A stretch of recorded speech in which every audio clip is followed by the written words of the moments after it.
কেসটা জিতে গিয়ে গরিমাকে উচিত শিক্ষা দিল রোশনাই। হ্যাঁ বন্ধুরা, এমনটাই দেখা যাবে। তাই সম্পূর্ণ জানতে ভিডিওটিতে লাইক দেওয়া, চ্যানেলটি সাবস্ক্রাইব করে দেখতে থাকুন। গল্পের শুরুতে দেখা যাবে রিতেশকে মিস্টার সেন বলে, আচ্ছা আপনার যা বলার আছে আপনি বলুন। তখন রিতেশ বলে, আমার নাম রিতেশ, আমি প্রোডাকশন বয়ের কাজ করি, আর অন্যান্য সময় অন্যান্য অনেক কাজই করি। তখনই দেখা যাবে মিস্টার সেন রোশনাইকে বলে, আচ্ছা রোশনাই মিশ্র, আপনি দেখুন তো এটাই কি সেই প্রোডাকশন বয় কিনা। তখন রোশনাই বলে, হ্যাঁ স্যার, এই সেই প্রোডাকশন বয় যে কিনা আমাকে মিথ্যে বলে সেখান থেকে বের করে নিয়ে গিয়েছিল, এই সেই লোক। তখন এই কথা শুনে অবাক হয়ে যায় সবাই। তারপরে দেখা যাবে আরণ্যকের বাবাও এই কথা শুনে অবাক হয়ে তাকিয়ে থাকে। তারপরে রিতেশ বলে, হ্যাঁ আমিই ছিলাম সেদিন। আমি রোশনাই ম্যাডামের সঙ্গে ওইটাই আমি লাস্ট কাজ করেছিলাম। তখন মিস্টার সেন জজ সাহেবকে বলে, ইওর অনার, আমি রিতেশের কিছু সাক্ষ্য গ্রহণ করতে চাই। তখনই জজ সাহেব অনুমতি দেয়। তারপর মিস্টার সেন বলে, রিতেশ আপনি বলুন, আপনি কি বলতে চান। তখন রিতেশ বলে, স্যার আমি না খুব গরিব মানুষ। আমার ছেলের স্কুলে পড়ার ফিস সব নিয়ে আমাকে হিমশিম খেতে হয়। তারপরে আমার বাচ্চাটা আবার অসুস্থ ছিল, প্রচন্ড অসুস্থ ছিল। তার জন্য অনেক টাকার আমার দরকার ছিল।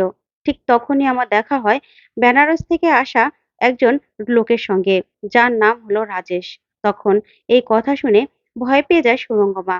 তারপরেই রিতেশ বলে, হ্যাঁ তারপরেও ওনার সঙ্গে আমি একদিন কথা বলতে চাই।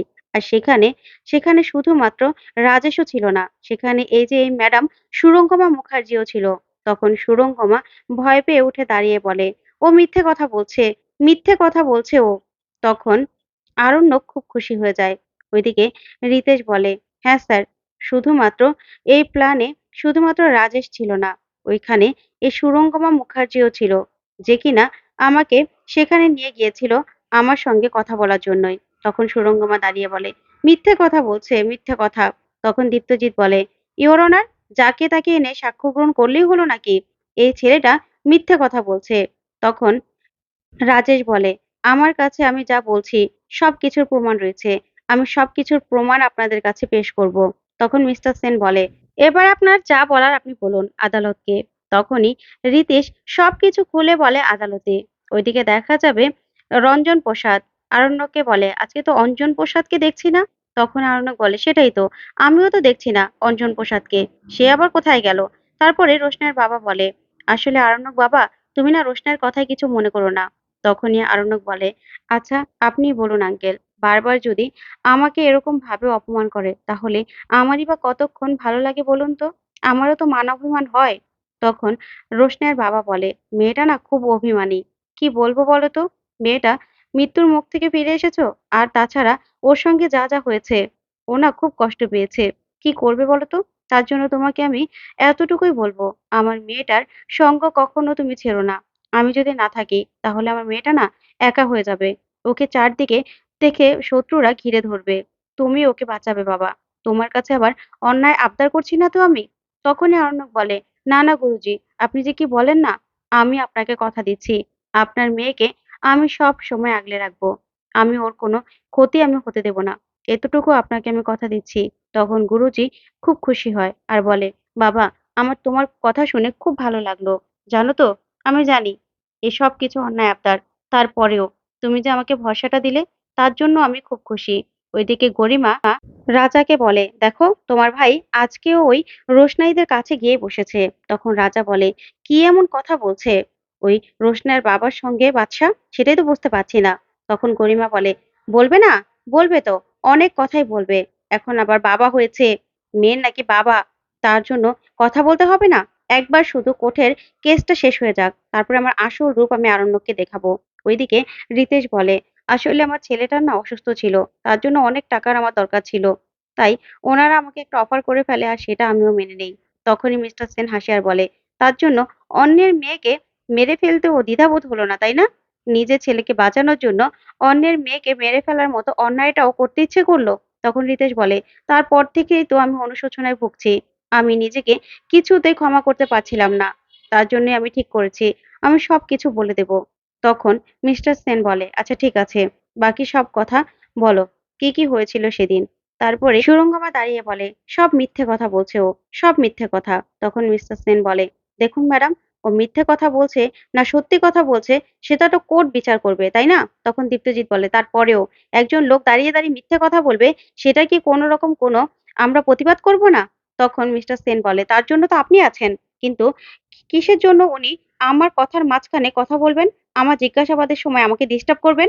একদম আমাকে ডিস্টার্ব করতে পারবেন না। আপনাদের কথা থাকলে আপনারা পরে বলবেন। কিন্তু আমার জিজ্ঞাসাবাদ হয়ে যাক তারপরেই।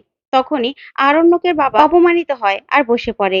এদিকে রিতেশ বলে, আমার সঙ্গে রাজেশ আর এই সুরঙ্গমা মুখার্জি কথা বলেন। আমাদের একটা ডিল হয়ে যায় যে আমি কোন দিন ওই রোশনাই ম্যাডামকে নিয়ে আসবো সেটারও দিন ফিক্সড হয়ে যায়। তারপরে রাজেশ একদিন আমাকে ফোন করে বলে যেন আমি রোশনাই ম্যাডামকে গিয়ে বলি আরণ্যক স্যারের অ্যাক্সিডেন্ট হয়েছে।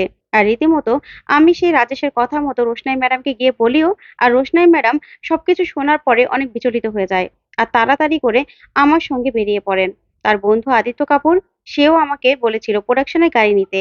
আর আমি রাজেশের গাড়িটাই প্রোডাকশনের গাড়ির সঙ্গে মিলিয়ে দিই। তারপরে সেখান থেকে সেই গাড়িতে করে রোশনাই ম্যাডামকে আমি নিয়ে চলে যাই। যার কারণে রোশনাই ম্যাডাম এতটাই এতটাই বিধ্বস্ত ছিল যে উনি দেখতেও পায়নি যে আমার সঙ্গে আর কে ছিলেন। হ্যাঁ, সেদিন গাড়িতে রোশনাই ম্যাডামের সঙ্গে আমি ছিলাম। সঙ্গে রাজেশও ছিল ছদ্মবেশ নিয়ে। তারপরে একটা নির্জন জায়গায় নিয়ে গাড়িটা আমরা ফেলে দেই। তখন রিতেশ হাত জোড় করে আদালতের কাছে বলে, আমি ভুল করেছি ইওর অনার, আমি ভুল করেছি। আমাকে আপনারা শাস্তি দিন। তখনই দীপ্তজিৎ বলে, আপনি মিথ্যে কথা বলছেন। তখনই জজ সাহেব বলে, আচ্ছা ও যে মিথ্যে কথা বলছে তার সপক্ষে আপনার কোনো প্রমাণ রয়েছে? তখন দীপ্তজিৎ আর কিছুই বলতে পারে না। তখন মিস্টার সেন বলে, আচ্ছা আপনি কি করে জানলেন? আমি এখানে সমস্ত প্রমাণ পেশ করছি ইওর অনার। তখনই প্রমাণগুলো জজ সাহেব দেখতে থাকে আর দীপ্তজিৎকে বলে, আচ্ছা মিস্টার চ্যাটার্জি, আপনি কোনো কিছু বলতে চান? তখন আরণ্যকের বাবা বলে, হ্যাঁ স্যার, আমি বলতে চাই। আমি একটা দিন সময় চাই। আমি সাক্ষ্য আনবো। তখনই মিস্টার সেন বলে, হ্যাঁ, আপনি একটা দিনে পারবেন তো? তখন দীপ্তজিৎ বলে, মানে আপনি কি বলতে চান? তখনই মিস্টার সেন বলে, না একদিনের মধ্যে তো আপনি মিথ্যে সাক্ষী জোগাড় করবেন, তাই তো? সে এসে আদালতে এসে কতগুলো মিথ্যে কথা বলবে, সেটা তো আদালতে সময় নষ্ট হবে। তার জন্য বললাম যে আর কিছু কি আপনি প্রমাণ করতে পারবেন? তখনই দীপ্তজিৎ চ্যাটার্জি আর কিছুই বলতে পারে না। তখন জজ সাহেব বলে, মিস্টার চ্যাটার্জি, আপনি আর কিছু বলবেন না। আপনি চুপ থাকুন। তখনই মিস্টার চ্যাটার্জি আর কিছুই বলতে পারে না। তারপরেই জজ সাহেব মিস্টার সেনকে বলে, আচ্ছা মিস্টার সেন, আপনি কি রোশনাই মিশ্রকে আর কিছু জিজ্ঞাসা করতে চান? তখনই মিস্টার সেন বলে, হ্যাঁ জজ সাহেব। তারপরে মিস্টার সেন বলে রোশনাইকে, আচ্ছা রোশনাই, তারপরে কি আপনি আর কিছু বলতে চান?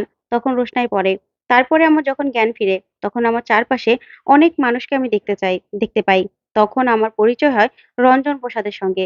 তখন আমি জানতাম না যে রঞ্জন প্রসাদ আর অঞ্জন প্রসাদ দুজন যমজ ভাই। তারপরে সেখানে আমি জানতে পারি যে রঞ্জন প্রসাদ আমার বাবা। আর ঘটনাচক্রে আমি এটাও জানতে পারি যে সুরঙ্গমা মুখার্জি আমার মা। কিন্তু সেটা আমি মানি না জজ সাহেব, সেটা আমি মানি না। তারপরে সুরঙ্গমা গরিমাকে বলে, আমি ওর মা নই। তখন গরিমা বলে, আমি জানি মা। তারপরে জজ সাহেব বলে, আচ্ছা সমস্ত সাক্ষ্য প্রমাণ শোনা হয়েছে। আর কোনো সাক্ষ্য প্রমাণের এখানে নামের লিস্ট নেই। তার মানে আজকে কোর্ট এই পর্যন্তই। আজকের জন্য এই পর্যন্তই মুলতবি। তখন জজ সাহেব চলে গেলেই রোশনাই নিচে নেমে আসে। ওইদিকে সুরঙ্গমা সবকিছু শুনে খুব ভয় পেয়ে যায়। তারপরে রোশনাই ওর বাবাকে এসে জড়িয়ে ধরে। তারপর দেখা যাবে যখন কোর্ট থেকে বেরিয়ে আসে রাস্তায় আরণ্যকের মা আর গরিমা রোশনাইকে ধরে। আর তখন আরণ্যকের মা বলে, প্লিজ রোশনাই, এবার অন্তত আমার ছেলেটাকে ছেড়ে দাও। তখন রোশনাই বলে, আমার কাছে ভিক্ষে চাওয়ার মতো ভিক্ষে দেওয়ার মতো আমার তো কিছু নেই। তাহলে কেন আপনারা এসব কথা বলছেন? তখন আরণ্যকের মা বলে, আমি জানি অনেক ক্ষতি হয়ে গেছে তোমার। অনেক ক্ষতি আমার ছেলেরও করেছো। এবার আমার ছেলে আর ছেলের বউকে একটু অন্তত শান্তি দাও। সেটা তো আমি চাইতেই পারি তোমার কাছে। তুমি প্লিজ এবার ওদেরকে একটু সুখে শান্তিতে সংসারটা করতে দাও। তখন এই কথা বলে আরণ্যকের মা বলে, এবার অন্তত তোমার কাছে আমি হাত জোড় করে বলছি। তোমার কাছে আমরা সবাই হাত জোড় করে বলছি। তুমি প্লিজ আরণ্যকের জীবন থেকে সরে যাও। সরে যাও আর গরিমা আর বাদশাকে একসঙ্গে একটু সংসারটা করতে দাও। তখন রোশনাই বলে, আচ্ছা আপনারা কি বলছেন বলুন তো? কেন এসব কথাগুলো বলছেন? তখন গরিমা বলে, একদম বাজে কথা তুমি বলবে না। বুঝতে পেরেছো? তুমি তুমি আমার আর আরণ্যকের জীবনটা পুরো শেষ করে দিয়েছো। তুমি বারবার কোথা থেকে আরণ্যকের জীবনে ফিরে আসো বলো তো? তখনই রোশনাইয়ের বাবা রেগে যায় আর বলে, শোনো, আমার মেয়েকে তোমরা আমার সামনে এভাবে অপমান করতে পারো না। আমার মেয়ে আমাকে আমার সামনে কেন অপমান করবে? হ্যাঁ, আমার মেয়ে তো কিছু করেনি। আর অন্তত আমার মেয়ে আরণ্যককে কোনোদিনও নিজের কাছে টেনে নেয়নি। আরণ্যককে নিজের কাছ থেকে দূরে সরিয়ে দিয়েছে। শুধুমাত্র আরণ্যকেই আমার মেয়ের কাছে যেচে পড়ে আসে। কই আমার মেয়ের তো কোনো দোষ দেখছি না আমি। তখন রাজা বলে, আচ্ছা আপনি আপনি কেন এসব কথাগুলো বলছেন বলুন তো?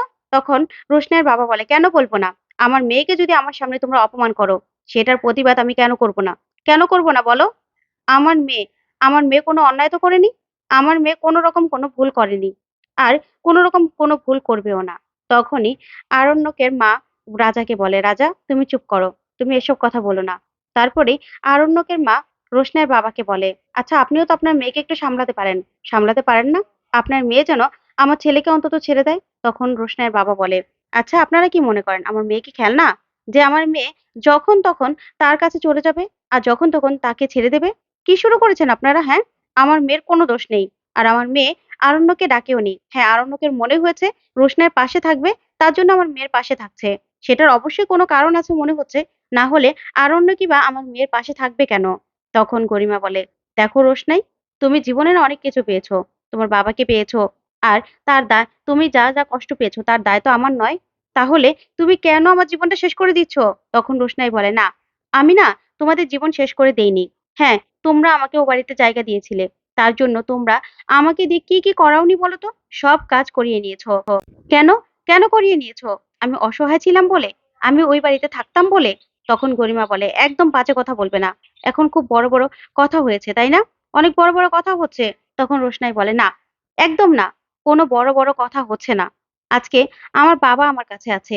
আজকে আমার বাবা আমার কাছে থাকবে। আমার বাবাকে আমি ফিরে পেয়েছি। তাই অন্য কিছু না আমার দরকার নেই। আর তাছাড়া গরিমা দিদি, এতদিন তো তোমরা জেনেছো যে আমি তোমার কাজিন সিস্টার। কিন্তু এখন তো তুমি জানো যে আমি তোমার কাজিন সিস্টার নই। আমি তোমার নিজের মায়ের পেটের বোন। তাহলে অন্তত তুমি আমার সঙ্গে এরকম ব্যবহারটা এখন আর করতে পারবে না। একদমই না। আর তাছাড়া স্যারজিকে কিন্তু আমার কাছে আমি আটকে রাখিনি। একদম আটকে রাখিনি। তুমি কি বলতে চাও? যে আমি স্যারজিকে আটকে রেখেছি? আমি কি করব? আমি কি করব? তোমরা কি কম অত্যাচার করেছো? করেছো স্যারজির উপর আর আমার উপর? স্যারজি যখন অসুস্থ ছিল, তখন কেন বলেছিলে যে স্যারজি নাটক করছে? নাটক করছে বলেই তুমি কেন দুবাই চলে গিয়েছিলে? তখন কেন স্যারজির পাশে আমাকে থাকতে হয়েছিল? স্যারজির সেবা যত্ন কেন আমাকে করতে হয়েছিল? তখন তুমি কোথায় ছিলে? কোথায় ছিলে তুমি?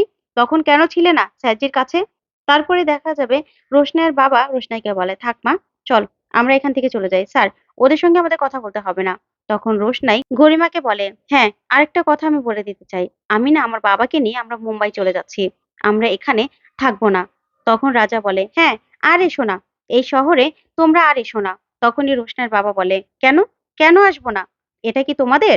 তোমাদের কেনা নাকি যে আমরা আসবো না? আমার মেয়ে আসবে। যেখানে খুশি সেখানে আসবে। কাজ করবে। বুঝতে পেরেছো?" তারপরেই রোশনাইকে গরিমা বলে, "তার মানে তুমি বলতে চাইছো তুমি যা জীবনে হারিয়েছো তার সবকিছু তোমাকে ফিরিয়ে দিতে হবে?" তখন রোশনাই বলে, "বাহ! গরিমা দিদি, উত্তেজনার বশে ভালো একটা কথা বলে ফেললে। তার মানে তুমিও মানো যে আমি স্যারজিকে হারিয়ে ফেলেছিলাম। এখন স্যারজিকে আমি ফেরত চাইতেই পারি। স্যারজিকে আর আমি যা হারিয়েছি সবকিছু ফেরত চাইতেই পারি। তাই তো? তুমি সেটাই তো বলছো?" তখনই গরিমা উত্তেজিত হয়ে যায় আর বলে, "খবরদার রোশনাই, আরণ্যক আমার ছিল আর আরণ্যক আমারই থাকবে।" তখন রোশনাই বলে, "না, তুমিই তো বললে। তার জন্যই আমি বললাম। কোনো গলাবাজি করে আর উত্তেজিত হয়ে না কাউকে আটকে রাখা যায় না। কাউকে নিজের কাছে আটকে রাখতে হলে তার জন্য ভালোবাসা থাকতে হয়। যেটা তোমার কাছে নেই। বুঝতে পেরেছো? তোমার কাছে নেই।" তখন গরিমা বলে, "তোমার এত বড় সাহস! তুমি আমাকে এই কথা বললে?" তখন রোশনাই বলে, "হ্যাঁ বললাম। তোমাকে আমি বললাম।"